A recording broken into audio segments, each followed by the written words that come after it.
Hey, good morning, everyone.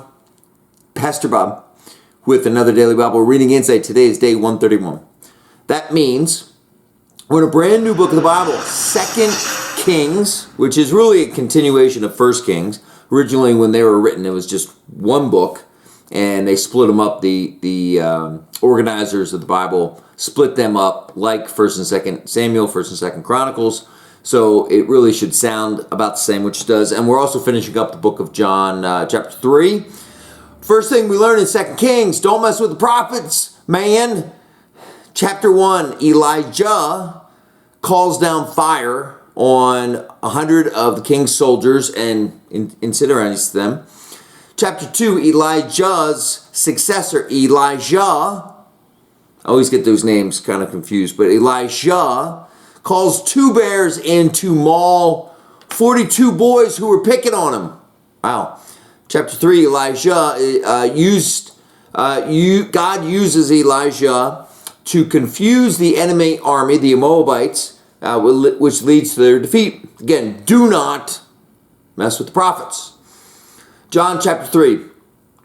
John the Baptist, who is not the John that wrote chapter 3 of John, the Gospel. It's different John. Anyways, John the Baptist's followers are getting jealous of all the work Jesus is doing. We read this in John, verse 26, NLT. Rabbi, the man you met on the other side of the Jordan River, the one you identified as the Messiah, is also baptizing people, and everybody is going to him instead of coming to us. To which John wisely replies, no one can receive anything unless God gives it from heaven. You yourselves know how plainly I told you I am not the Messiah. I'm only here to prepare the way for him. It is the bridegroom who marries the bride, and the bridegroom's friend is simply glad to stand with him and hear his vows. Therefore, I am filled with joy at his success. He must become greater and greater, and I must become less and less. You and me, my friends, that should be our goal as well. We must become less and less, and Jesus must become greater and greater. Well, how do we do that? A couple of simple steps. First, we give our lives over to Jesus. We submit them at his feet. Our lives are yours.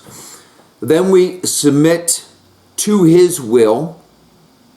Jesus, your will, not mine. And we focus on pleasing him and not us. Right? It is his desires, not our desires. So we do that day in, day out, day in, day out. And before you know it, Jesus is going to become greater and greater in our lives, and we become less and less. The result, we move closer to God. We experience more of his blessings.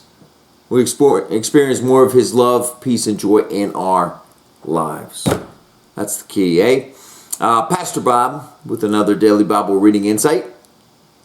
We'll see you tomorrow.